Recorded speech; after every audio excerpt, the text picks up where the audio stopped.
spiritual thing. Grows where you are, it exists where you are. An intentional journey to open up the pathways To connect us to something bigger. It helps everybody in the equation. has been the magic of the people, and it's passed from person to person. You have to follow through. You have to do the thing. Like happy, safe place. Is that your logic, or was that something you were told? Focus on your craft and your practice. Just ask me why. Why in general? Can you unteach yourself something that society has taught you? Simple experiences will always be different. Your body is your temple. You've probably been doing certain things your whole life. You need nothing else other than what you're in right now. This is Georgina. This is Nike. And this is Temperance. And welcome to Occultism with a Side of Salt.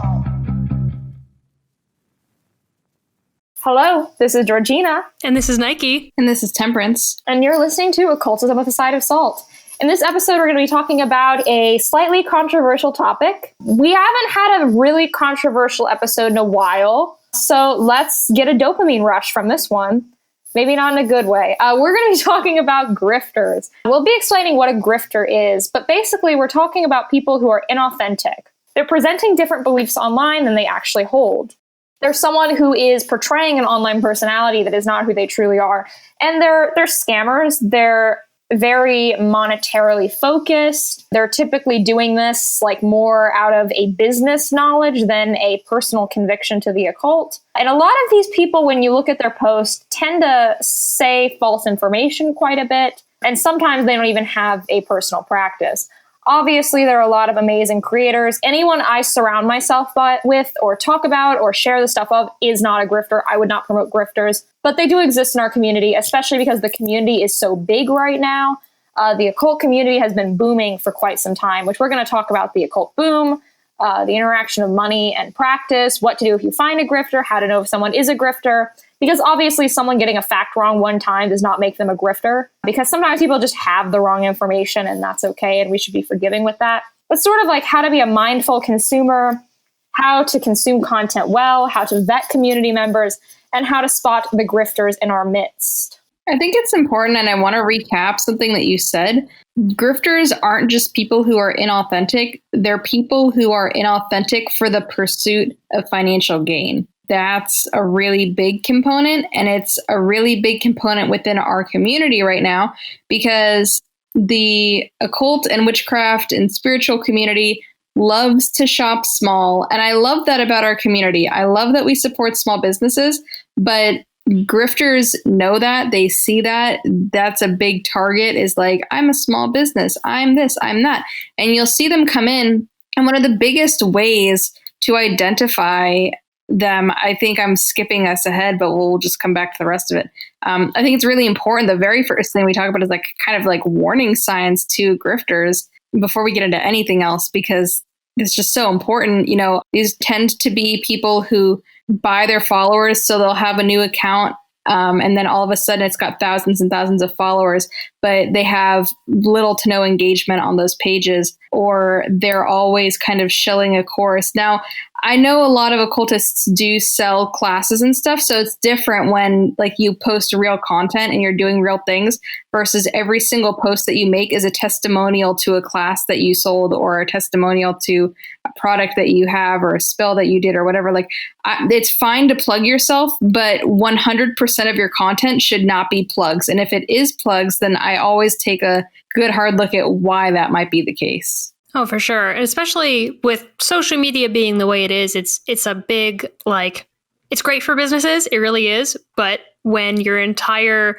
online persona, which is, it's usually people who portray them as educators, right? Like people who say that I'm a teacher, so I'm offering these classes, kind of obvious, but they're not actually teaching you anything. They're just saying that they are teachers. They don't show any content of them teaching you anything. So it's just, take me on my word, I'm definitely a teacher and my classes are definitely worth it. So you should definitely buy them, but you have no way to see any of the shit they're teaching.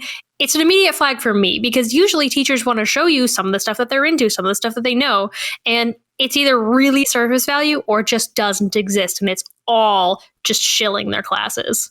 Yeah, and I want to reiterate this. Paying for teaching is not a bad thing. People who are in the community for a longer time or in certain groups, I think immediately of AA and like Gardnerian circles, but there's some others that do in their oaths ban charging for teaching. But those are only very specific paths. So Some people, because of that, get wary of any teachers, but the majority of teachers, I would say, like the majority are not grifters.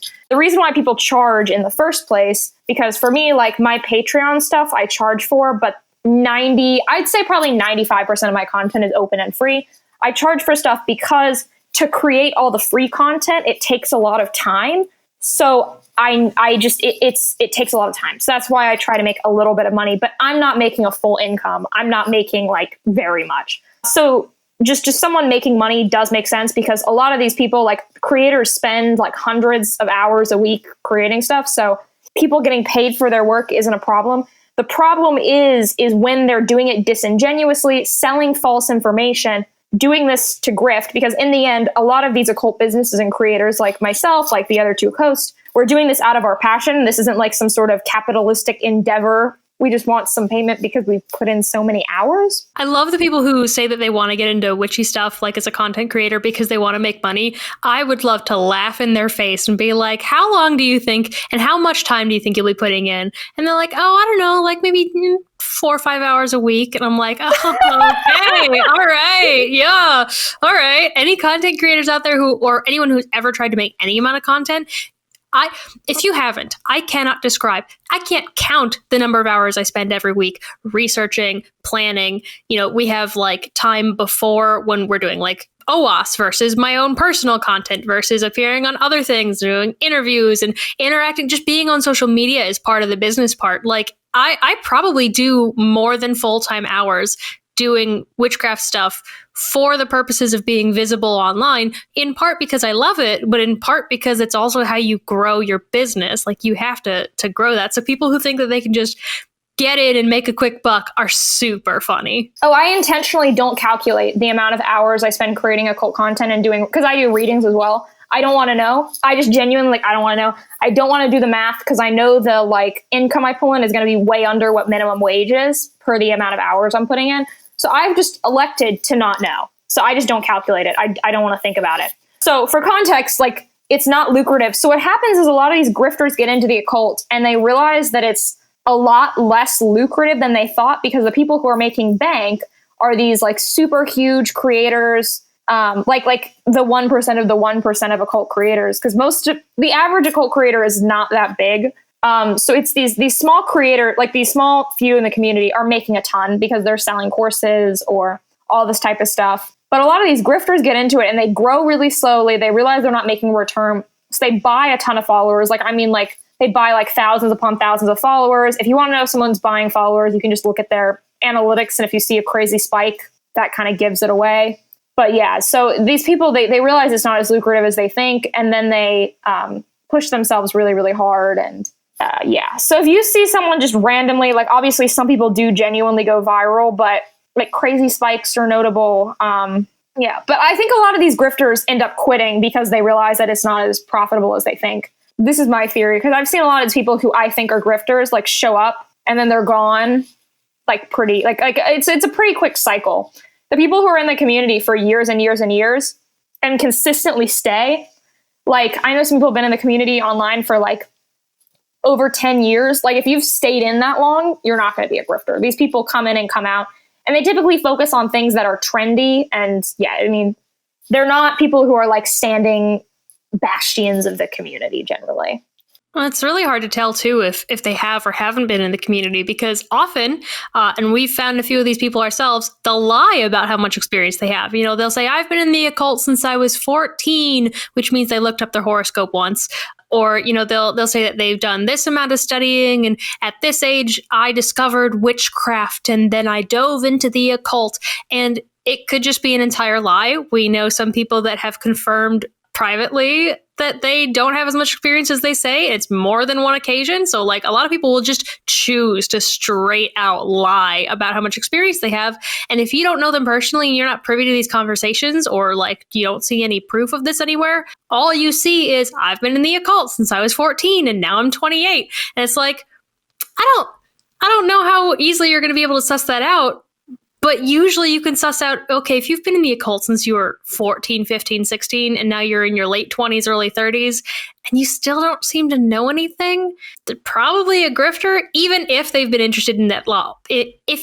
Come on, I can do Being this. interested in it is different than being invested in it. Yeah, definitely. Like you can look up your horoscope once every 6 months, but that doesn't make you an astrologer because you've been looking up your horoscope every 6 months for 10 years. It just means you looked at your horoscope sometimes. Well, also years don't equal knowledge or experience. Like I know, like I've been practicing for, I don't have an exact date when I started. I estimate it's been 5 years. I think it's going to be 6 relatively soon. I started in like the spring vaguely. I don't have any dates written down, so I just kind of eyeball it. But I know like the like first year and a half of my practice, I was not making the amount of progress that I made later on. Like the first bit of time, like I was not, like I've been involved for that amount of time, but was that a static progressive upwards growth?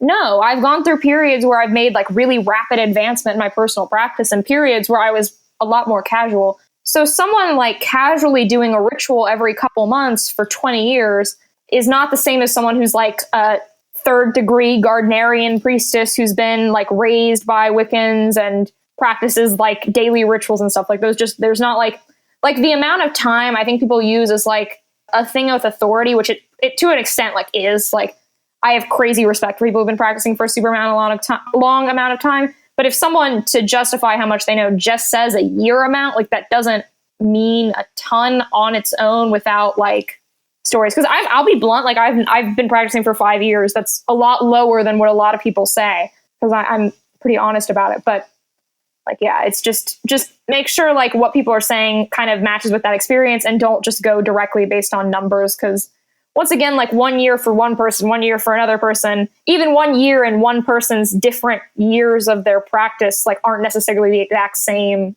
amount of improvement, if that makes sense. Yeah, I think, I think that it's really good when you hear people be genuine about like their time and what they know and what they don't know, because like I've been doing this for a really long time, but I surely don't know everything.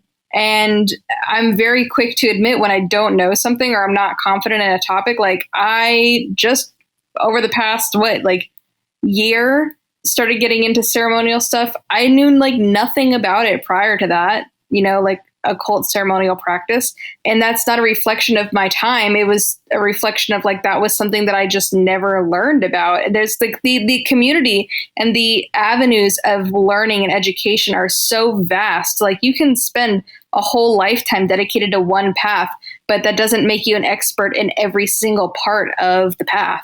Yeah, there's a reason I don't talk about like Eastern-based practices because I don't know much about them. I'll be very blunt. Like, I don't know a lot of like Eastern traditions, and so that's why I don't talk about it. Like, we all have our sort of specialties. I've noticed like people have like a sort of not like a specialty, but like things in the practice that they sort of gravitate towards and know more about than others. For me, that's one of the big ways that I can spot a grifter is this is always going to be the more obvious signs, but I'm going to read off a thing because I found screenshots that my ex-roommate and I, on good terms, we just moved, that we shared about somebody that we had found that she knew. And it's when they list like 15 different practices that are super, super different that take a long time to really get good at. And when they claim that they're like masters at each of them, or if they work with all these things. Now, keep in mind, this is a white woman. And when she says who she works with, she lists Kali Ma, Ganesh, Baron Samedi, Papa Legba, Loa, just like singular Loa, and Persephone. These have all come to me, not I to them. She also claims to like be a hoodoo priestess, but she also is a Reiki master, and she also is a Wiccan priest, and just like 13,000 different things that she definitely totally knows everything about. She pushed a lot of new age bullshit like portals and shit and then just wouldn't explain.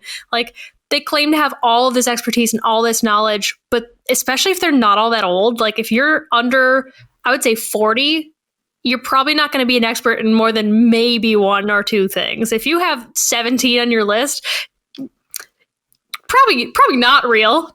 I'm an expert in everything. You can't tell me otherwise. You are correct. Well, I think in general, our community, and this is like me being the most hypocritical person ever because I'm in the very young creator category. But in general, we kind of, I think, have a thing where we pay more attention to people in their late 20s. That I think is the demographic of people we pay the most attention to. Yeah, it's definitely like the prime of online witchcraft teachers being creators getting the most attention. It like once you hit about 26, 27, it's definitely where the big spike is. There's a good number of creators. Very few are below that threshold. But I'd say that's because you need a little bit of age to get that experience. Like I didn't get super serious until my early 20s. And then, it takes a long time to you got your basics down, then you explore a bunch of things and your path changes a whole bunch. I mean, my path is still changing. If you listen to our in bulk episode, I don't know if this is coming out before or after that. If you listen future tense or listen to past tense, we talk a little bit about how our paths change. But I definitely think that the reason that we see a lot of these people there is because it's rare to have somebody earlier than 25 have a long enough established path to be able to have some modicum of knowledge to be able to start teaching people, because before then you're still exploring, you're still experimenting, and you really don't have kind of anything down. Like we're exploring all the time, but we have things that we know a lot more about. Yeah. So the spiritual boom, which is where all of this began. So I was convinced that spirituality got popular on the internet a lot later than it did. So I'm a bad occultist.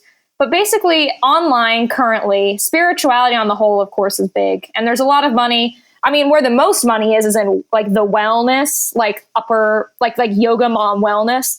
But in our community specifically, witchcraft starts becoming popular on the internet in 2013, according to Google Trends. We looked through a ton of this. We looked through when terms became popular online. So about 2013, spirituality hits the mainstream and witchcraft gains a lot of popularity really fast. And people who are savvy on digital marketing, who are looking at what's getting popular, jump in on this. And that's why grifters come in, because they see that there's a surging market. They see that there's an interest, and they go, there's not a lot of competition. There's no real way for someone to you don't need a certificate to teach witchcraft online, right? Yeah, which is some ways fortunately, some ways unfortunately. So these people jump in and they see the market and they try to make money. It's popular, so people are jumping in. I feel like there's even more grifters now than there were when I started a year ago for some reason, even though trends aren't going up further. Maybe I'm just getting better eyes, but they're definitely out there. They saw this increase and they decided to jump in on it. Well, I think that the grifters, if you're listening to this episode, go to trends.google.com, type in the word starseed, and just see it with your own eyes. Maybe Nike will throw it here if you're watching the video version of this. But, the thing that's being grifted right now is within the light worker community. That's where I'm visibly noticing it, is that people will come in through that, because if you think about it, right, if you get into witchcraft, there's a number of traditions that have established practice and established gnosis, but light workers really don't. It's kind of just up to the collective on what's popular at the time. And we see the rise in starseeds, we see the rise in crystals, we see the rise in moldavite and all this other things. I'm trying to think of the word reality shifting and whatever other stuff that they're up to these days. And it creates a really vulnerable market of people who are desperate, right? Because what we have two things happening. One, we have a spiritual boom of people coming into spirituality, because when times are rough in the world globally, within certain political climates or social climates or whatever is going on in the world, when things are really, really difficult, people need avenues to escape. And we talked about this in our escapism episode. People need avenues to escape into. So a lot of people escape into spirituality and wellness, or they lose faith in their established traditions and they look for something new. They end up here for however long they're here for. We see this every year in October, right? With witchcraft, every single October, there's new people interested in it. They usually leave by December, but spirituality is really, really popular. Self-help spirituality is popular during collective times of hardship. So you have all these people coming in, and then the grifters who were here already grifting the community, now they're seen as figureheads. They're seen as people to watch or to buy into, because they were already established in the community. So they must know what they're talking about.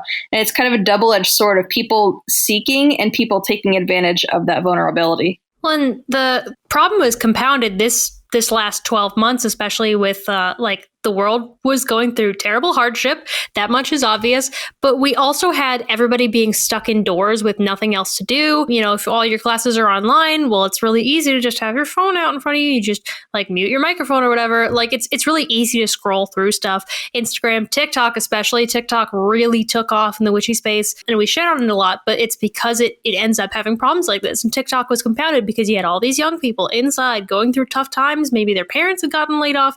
Things are really hard. So you turn to something that's an escape. So TikTok especially has a lot of these issues with grifters who you can't tell how smart they are. It's a 60-second video. One person could be really advanced and knowledgeable, and then you see somebody who makes pretty much the same content, but the reality is person A was good and knowledgeable and just trying to like make fun content and help, and person B saw person A and said, I'll get in on that, especially once TikTok started monetizing and had that creator fund thing, which is still around, but there's a whole thing with it. You know, people saw, oh, I can get popular and I can make money off being popular. And on TikTok, you actually could do this because it was way easier than like on YouTube to a certain degree. So it definitely became money motivation, I think, for a lot of people, especially because, and not to be rude, as people who were teenagers just interested in occult things, what are teenagers going to know? They're not going to be able to discern what's right, what's wrong, what's a grift, what's, you know, honest, genuine stuff. They're not really going to know. So it's much easier to fall for people trying to manipulate young people for views and clout and like get them on the hook so that once they get jobs and can buy things, they can buy your classes. I mean, we saw, if you go back to Google Trends, let me just throw everything under the bus today. If you go back to Google Trends, you're going to see the game stonks of spirituality if you Google like spell jar, right? Honey jar, spell jar, light worker, star seed, like those things are the game stonk of spirituality right now. And a lot of that, especially spell jar, became super, super popular, like last August. That's when the trends like skyrocket up. We can directly attribute this to TikTok. Like it's directly being manipulated and changed by TikTok. And whether we like it or not, TikTok is changing the face of internet witchcraft and internet paganism. So it's something definitely to watch out for, but especially because the TikTok algorithm doesn't care if your content is good. It cares if your content's being reacted to. So if your content's being reacted to, good or bad, it's going to go up in the algorithm. And then tons of people who aren't from our community are then being exposed to this content, thinking it's true content. Whereas like you could make a video about, you could make up anything, right? Like I could say, oh, like my life is in shambles because Jupiter is going reverse for 5 days and then whatever. I could like make this claim, right? And then people who are in this community who know about astrology and whatever else would be like, that's actually not happening. But because they're commenting that to me, they're driving up my engagement and they're driving up the algorithm's ranking of me, showing it to more and more people who then people in our community would be like, what the fuck is wrong with you? But then people on the outside are going to be like, wow, I didn't know this is happening. Thank you so much, blah, blah, blah, blah, blah. So it becomes really easy to grift on TikTok specifically. Now, we don't see this as much on other platforms such as Instagram or Facebook. Facebook has its own unique issues, and we really don't see it at all on Instagram because Instagram's algorithm ranks just slightly differently. So it's really a TikTok issue, and it's changing the way people understand and relate to spirituality and occultism. I think in general, this is going to be something that is going to sound backwards. If you see content that you really disagree with and you don't like, do not interact with the post. Do not interact with the post. This is also like tips for people who don't like OWASP in a weird way. If you want something to not get pushed online, you need to not engage. Talk about it in indirects, a subtweet about the situation, but do not like, do not share, do not quote tweet because that boosts it. And if that ends up helping the creator. True. Yeah, if it's harmful, report it. If it's misinformation, leave it alone and it'll disappear into the aether of Ein Sof. If you see content that you think is grifting or you see someone having a mental breakdown because of Moldavite or something, ignore the post. let it fade. This is the algorithm cheat hack from the influencers. That's how you make things disappear. That's why, like, even outside of the occult, you see people like Onision who have sustained an entire online career based off people reacting to and hating them. No, you know, if you know that situation, you know exactly what I'm talking about. This man has made thousands of dollars off of people hate watching his content. And whenever he purposely gets into scandals because it gets traction to him, and he's made a whole career out of this. Yeah, so if you see content, right? It's what? Trisha Paytas. Yeah, Trisha Paytas, same stuff. She gets into controversies a lot, and then she gets clicks. And I mean, she's even admitted to it. It's not like it's a secret. She straight up talks about how, you know, she does stuff every once in a while to get more attention. She gets more money. You know, it is a whole thing online, and definitely on TikTok, it's a huge problem. And honestly, there's like two different ways you can kind of see that happening. And yeah, I definitely agree. If there's content you don't like, generally just don't interact with it and try to let it be in obscurity. But there's also an interesting thing where sometimes if you look at the comments, if it's a very innocuous seeming video, like it doesn't seem like it would be harmful on the surface, but it's not a topic you're very well versed in, sometimes a red flag for me is when an innocuous video has comments not necessarily turned off, but limited, where the content creator will choose what comments are allowed to come through on a video that seems very non-controversial. Weak. If you limit your comments, you're weak. I let people leave hate comments on my stuff all the time. I do too. I take the algorithm boost. If there's a user I don't like, I just mute them so I don't see it, but they can keep giving me that boost. True. If someone restricts their comments, that means they're hiding something. I mean, it's either they're hiding something or they get really sensitive when people criticize them. It's one of the two. I will argue against that. I restrict comments on Instagram fairly often for the basis of the safety of my community. Like, I'm responsible for moderating my comments, whether I think I am or not. Like, they are on my page.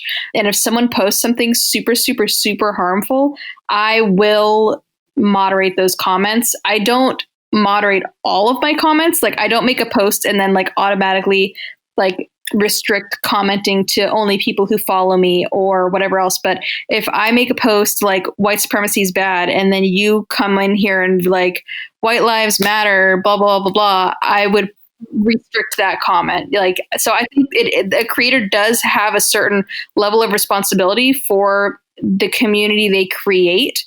But in general, well, that's why I bring up like I specifically mentioned posts that seem kind of innocent, because yeah, I mean, I've done the same thing. I had a please wear a fucking mask post twice, and both times, the first time I think I just turned comments off completely, and then the second time I definitely had to heavily moderate them. I think I restricted a bunch of people. Like, controversial ones are very different. If it's something that ends up being controversial, political, whatever, that's going to be a very different case. When it's just something innocent, that's when it usually gets funky, because multiple creators I've seen do this where somebody calls them out in the comments. Sometimes it's just asking for a source. Sometimes it's saying you have your information wrong, and I think you know that, you know, or like this information that you're spreading is dangerous.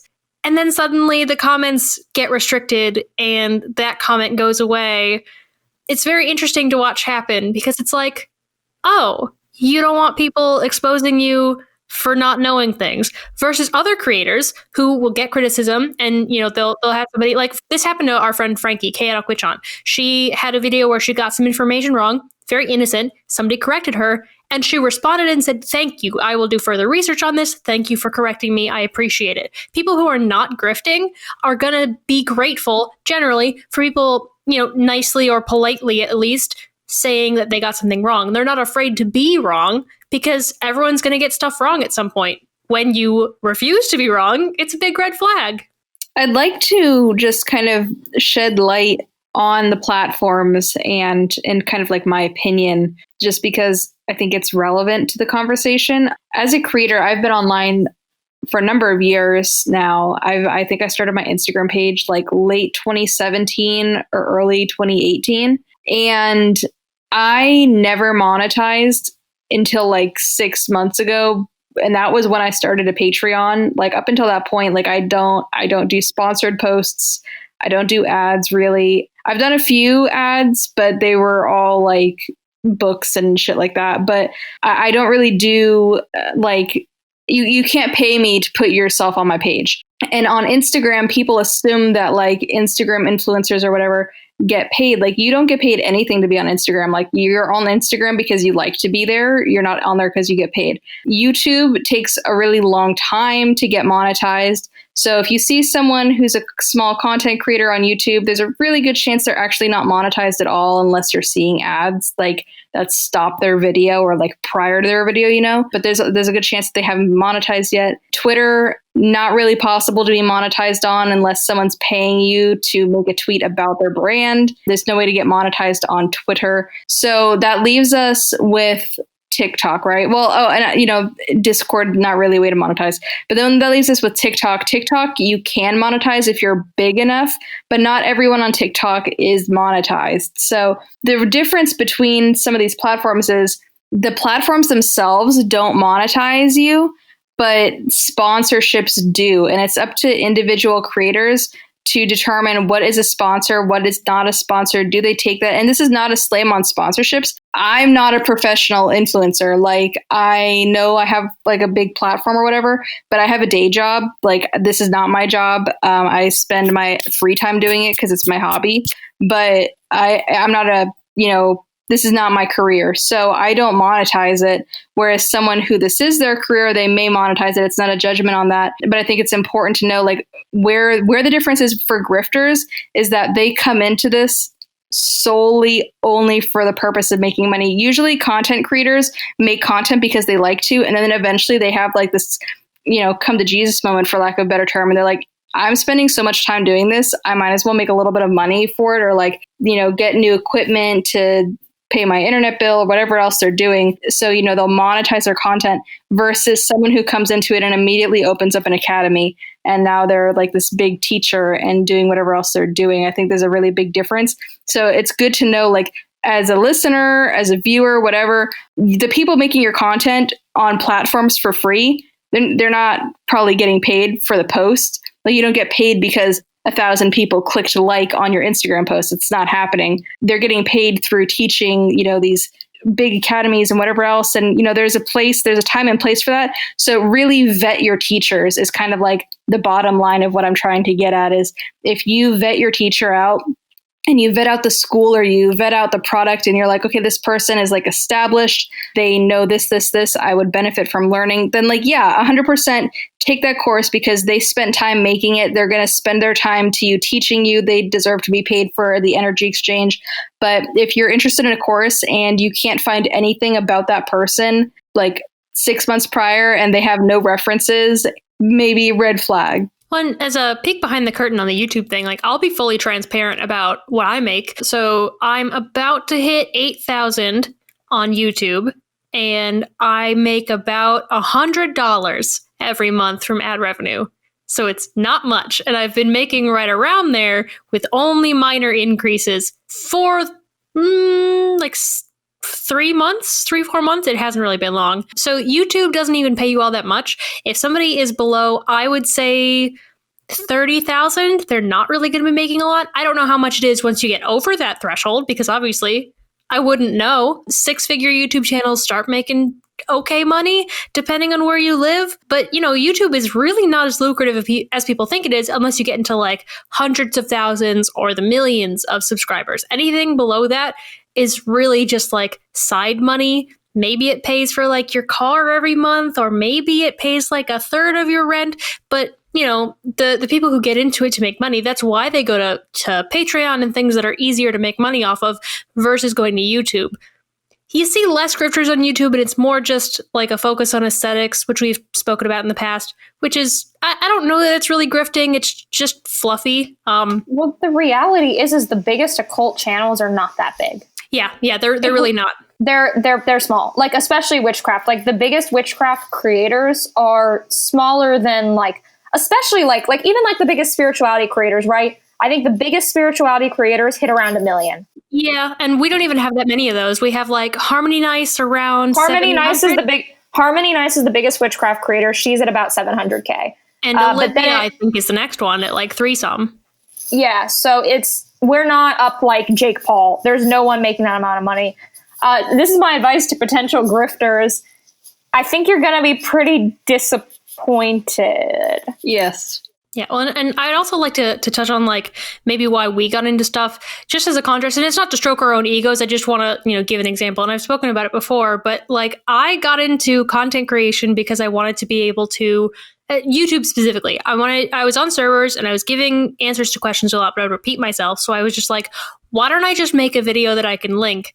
It's easier that way. Like it was specifically for my own sake of ease and the sake of helping to teach people. It wasn't even about money. I was like, this will just be something I link sometimes. And then it happened to gain traction, but like the chances of having any traction is super low.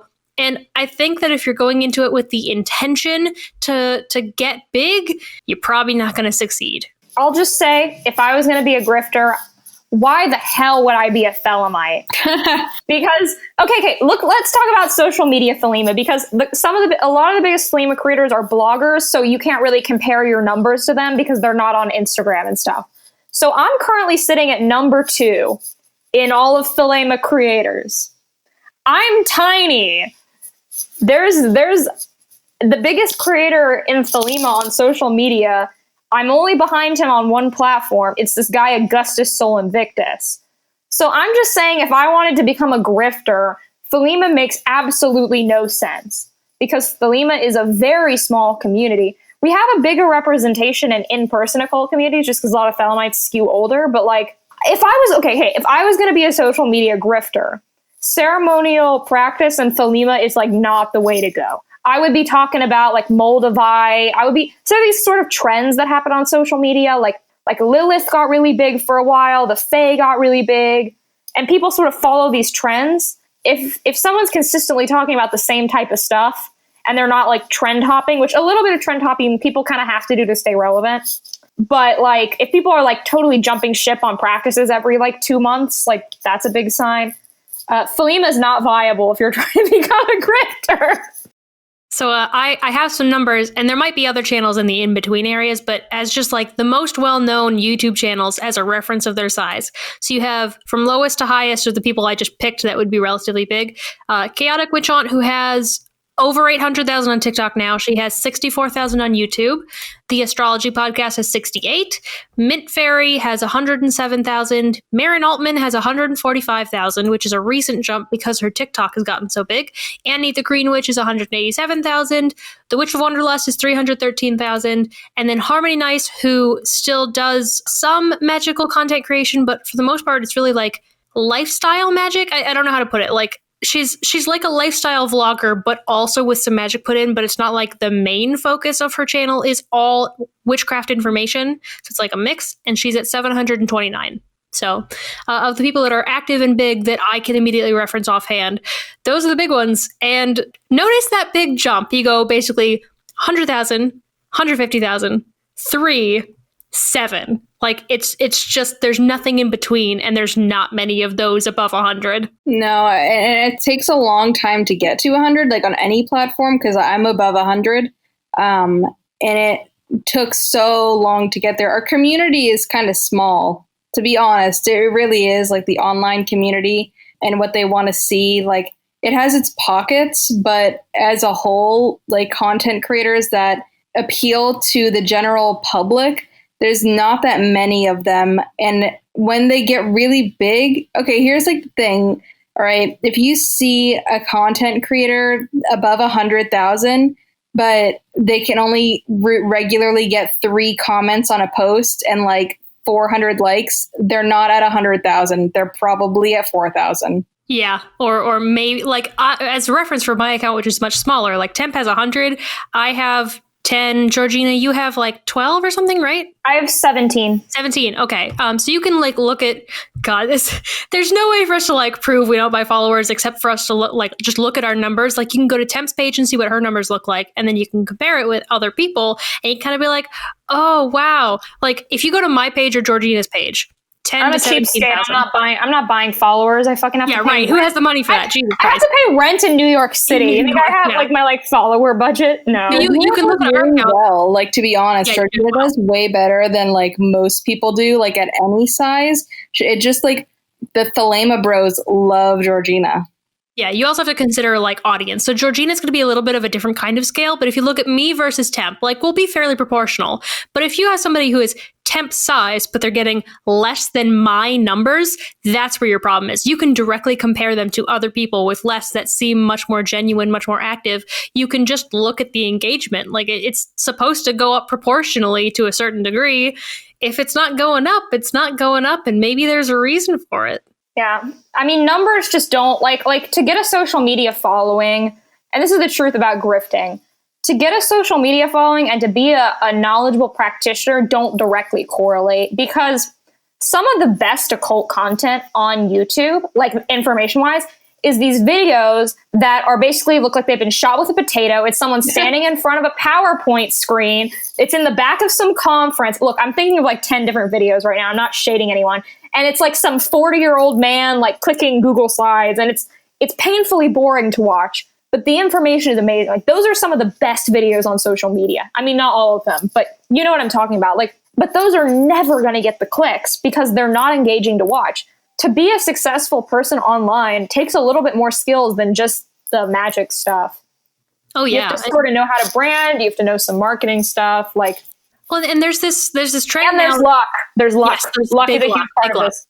It's a gamble. It's a growing trend now, though, to have more people in a good way that are good information and good aesthetics. We all have started to fall into that category, thankfully, but it's I think hard. I should. It's okay. We love you anyway. I shoot in front of a white wall. The void gets the clicks. Okay, but I'm not the only. A lot of the philosophy YouTubers have this horrible white wall background. I'm not the only person who's done that.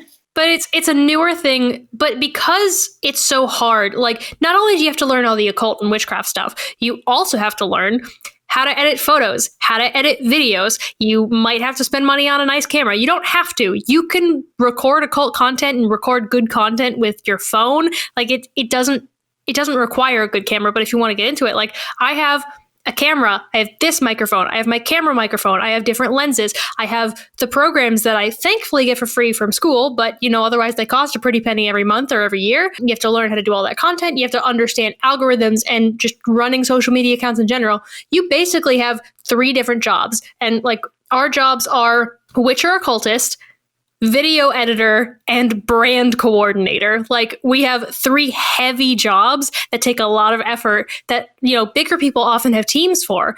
Like just normie big name people, they'll have editors, they'll have people doing their social media. Sometimes you'll have people running different parts of your social media. So you'll have like a YouTube person, you'll have an Instagram person, like they have teams and all they have to do is sit down and record basically. So, we're doing the jobs of multiple people, which is part of why it adds so many hours. And it's part of why people get sick of it so fast. Unfortunately, the grifters, they don't stick around very long, but they do big damage. And it causes these trends to continue because they get big and they get attention. And then the trends that they made up that are just bullshit and possibly harmful stick. Yeah, I think that is a good segue into how to, if you wanted to contribute to the community as a beginner, how to do it without hedging on grifting. And really, if you want to contribute, is just teach at your own level, right? Like peer to peer. You don't have to talk to everyone like you're a teacher. You don't have to know everything. It's totally 100% acceptable to be transparent about what you do and don't know. Like I've learned a lot from Georgina, and I'm totally transparent with that. Like she's taught me a ton of things that I didn't know prior to meeting her. And that's a transparent thing. So if I were to relate those things to other people, I'd be like, oh yeah, I learned that from this person. Here's where you can follow them. Or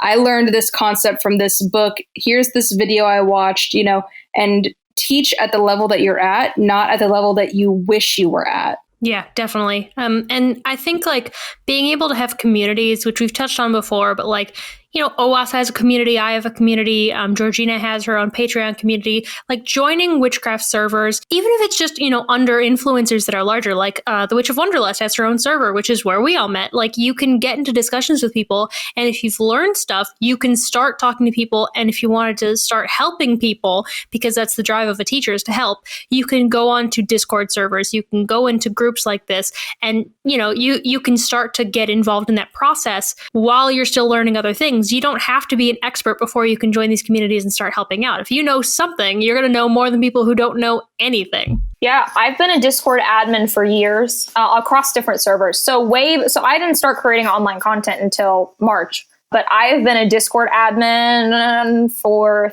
3 or so years. And look, Occult Discord is really toxic. There's some servers that are pretty awful, but those communities, like, I have learned so much from because of the community discussion. Because when you have community discussion with people, once again, like, find a server that has active community discussion. I don't mean like threads, but I mean like discussions. You can learn so much from just having discussions and being wrong. Like, sometimes I've learned the most by being on a long call with someone talking about something and me realizing like my points make no sense and being challenged in that way. Like, I highly suggest getting involved with online Discord servers in particular because they move kind of fast, but they're still able to be followed. Like, some of the image boards like move really slowly and some move way too fast and are way too big. I say look for a Discord server that's relatively like medium sized and find a community, vet them carefully. But I find that community discussions have taught me more than sometimes even books have. Like, you learn so much. Like, I think like discussion is really, really valuable. Definitely. And that's why I think, like, on the Wanderlust Coven server, like, our debates thing has opened up so many topics of conversation, and it allows not just the beginners, but also the more intermediate and advanced people to think of things differently, to change their opinions. I've changed a few opinions based on things that people have brought up in discussions, or I've thought differently about a subject because it was brought up in a debate. I think interacting with the community is one of the best ways to improve and grow. You know, same thing with me. Georgina has really opened my eyes to a couple of things. She influenced a few of us. We mentioned more of how she influenced us in the book episode, but she definitely had a small group of us be like, ooh, interesting. That's the thing I never thought about. Let me think about this a little bit more. So, you know, interacting with your community is going to change, I would argue, everything about your practice in a good way. I agree. How do we want to talk about, because I think it's important to address, like, not just when you spot misinformation, like on TikTok, you know, don't engage with it. But, you know, if you're in a Discord server, let's say, how do you, as a beginner or as an intermediate person, you know, if you're not somebody who's in the public eye yet, how do you combat the spread of information or misinformation? Ask for sources. Ask where someone learned something. Ask if something's UPG or not. Just try to figure out where they got the information. If something feels off to you, like cross-check. I don't think cross-check is the right term. I think cross-reference. Cross-reference. I don't know why I always want to say cross-check. I've done this multiple times. But yeah, I mean, just ask them like, hey, where did you learn that? Or hey, what are your influences? Because what practice someone's from, there's certain discussions that will be radically different depending on what someone's background is. Like, let's say like certain things like Lucifer come up, like you're going to get some different takes if someone's read the Bible versus someone's read Aradia, right? So I would ask like, hey, where did you learn certain things, and kind of know like the tradition of who you're talking to, because that's going to influence a lot of their takes. I found that often grifters will actually get mad at you for asking sources. If you just say like, hey, I want to learn more, they might legitimately get really upset with you for having even asked for a source. And it's not like a how dare you question me, but it's more like, are you trying to embarrass me kind of things? Like, if they get mad at you for trying to get information, like to read more, because this happens. And I legitimately am asking every time. And if any of you actually know, please tell me, leave it in comments, go on the Discord server. If any of you have any resources about numerology, I have been looking for 5 years. Anything that's not New Age, I have never found one single source. Nobody directs me to any source that's not like been written within the last 5 years. Give me something. Give me something of substance. And every time numerology conversations come up, the person that I ask, you know, they bring up the numerology and the Lionsgate portal and fucking whatever, numerology shit. Well, also, a lot of people I've noticed with numerology specifically, they'll point to Hebrew gematria when they're not the same thing. Yeah. I can give you gematria sources, but it's not going to be New Age. It's not going to be what you're looking at. It's not the same thing. I mean, it is like a numerology system, but it's radically different. Yeah, so. it's different than what we think of it as. And so, like, I've never had a source. And every time I ask about, you know, numerology sources when it gets brought up, I get non-answers. Non-answers are a big thing to spot. You'll ask and they'll be like, oh, I learned it from my secret order with my secret texts. Or they'll mention like, oh, I don't remember anymore, but I learned it, or like I learned it from my masters, like my ascended masters. They just give you nothing answers, or like my deities told me, and it's like, oh, okay. So let's do the classic spirit science move of citing Thoth. Sorry, we've already said his name publicly. If someone cites Thoth, Maybe not. Maybe not. Yeah, anything that leads back to that whole thing, maybe not. I don't feel bad name dropping Spirit Science because fuck that guy. He's over 1 million. We're not going to hurt him with our podcast. Right. No, yeah. If they're citing like a god told me versus like a text, please, I'm actually asking you guys if you guys fucking know numerology. I would love to learn. Yeah, put it in our Discord server in the episode discussion channel. Please, I'm begging you. I just want one source, just one that's not New Age. Stonks. Stonks. So, final thoughts. Let's get to it. I don't really have much to sum up. Otherwise, it's basically just some people in the community are shit, and some of them are doing it for clout, and some of them are doing it for money, and once you start to find a couple, you start to see a couple, especially if you hear names in the community that, people say, yeah, this person's kind of a fucking grifter, and they give you evidence, you start to see more and more people doing that, and it becomes easier over time to spot who is real and who is not, especially as you learn. So, just as long as you're cross-referencing things, you should be pretty much fine. And I would also say don't feel bad if you end up liking someone's content that you find out later is a grifter. I'll be honest, I've fallen for one or two because, when you're a beginner, you don't know any better. So just don't be too hard on yourself. And, if you correct the misinformation that you've been taught, it's all that matters.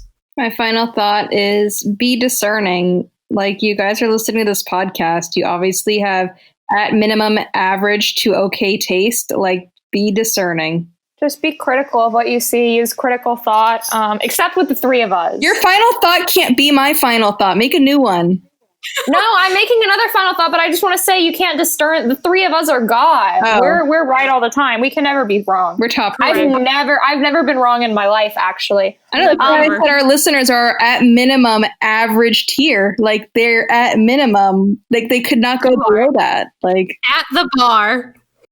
Yeah, so my final thoughts are that grifters are among us, but they don't stay for long because they realize that it's not as lucrative as they think. So karma kind of whips them in the face. If you want to become a grifter, this is my advice, don't. If you want to grift, there are a lot of other communities where you can actually make money. If you want to grift, go to Wall Street Bets on Reddit. Literally. If you're going to be a grifter, the occult, I'm anti-grifter, right? I think grifters are a plague. I think they're disgusting. I hate them. But if you're going to be a grifter, this is a pointless place to be a grifter. It doesn't make sense. Generally, just be discerning. If someone's only followed by beginners, maybe notice that. If someone restricts all their comments, maybe notice that. If someone isn't friends with long-standing community members and doesn't have respect from them, maybe notice that. I think the grifters become clear with time. Every time I felt tricked by one, I always feel a little betrayed because I didn't spot it, but they become clear to me with time. I have some final advice for grifters. If you want to grift in this community, my advice to you is you should learn the topics fully so you can do your grift better. And by that, I mean you learn the topics so you spread the right information, you dumb piece of shit. Come on, just learn it. It's more energy to have to make it up. Yeah, it's honestly some of these people should become fiction writers. Yeah, they'd be good at it. Some of them have cool ideas, they're just wrong. True. Some people are nice, I'm that'd be cool if you were wrong, completely fucking wrong. Yeah, it's a whole time. So where can they find us? So you can support the show through our Patreon. Please, we make no money off of this. This whole episode is just us realizing that this podcast isn't viable for an hour. I don't even get paid to be here. True. So support Occultism with a Side of Salt on Patreon. You can find the show on YouTube and on Spotify. Please listen to every single episode. Please. You can find me under Georgina Rose or .darling, the false Sephira. I am on YouTube, my own Patreon, Ko-Fi. I'm now on Hey Hero, so that's new. I'm on Instagram and TikTok.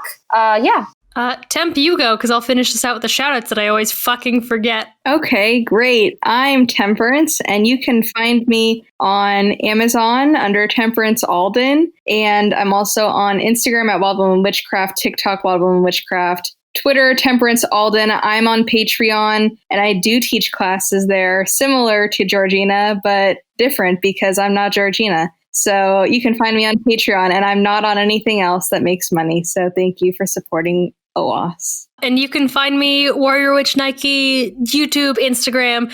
I don't update TikTok a lot, but I am there. Twitter's my chaotic platform for Warrior Witch N. And as our shout outs, because I always forget you guys, and we do love you, and it's just because we're stupid. Shout outs for our patrons. I would like to thank, oh God, I get this name wrong every time. Georgina, Evan, how do you pronounce? Evan Owenays. Owenays? Owns. I thought it was This is Owens. bad. This is bad. I'm really bad at this. I haven't been corrected yet. Can you spell it? It's Oannes. Owenays. Owns? I thought it was O-A.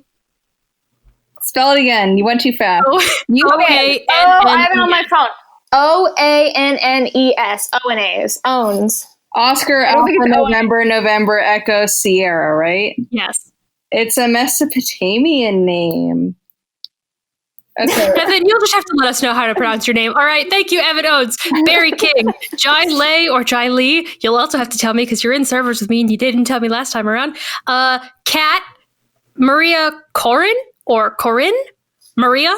So thank you guys. And we'll see you next time. So thanks. This has been Georgina. This has been Nike. This is Temperance. And you've been listening to Occultism with a Side of Salt.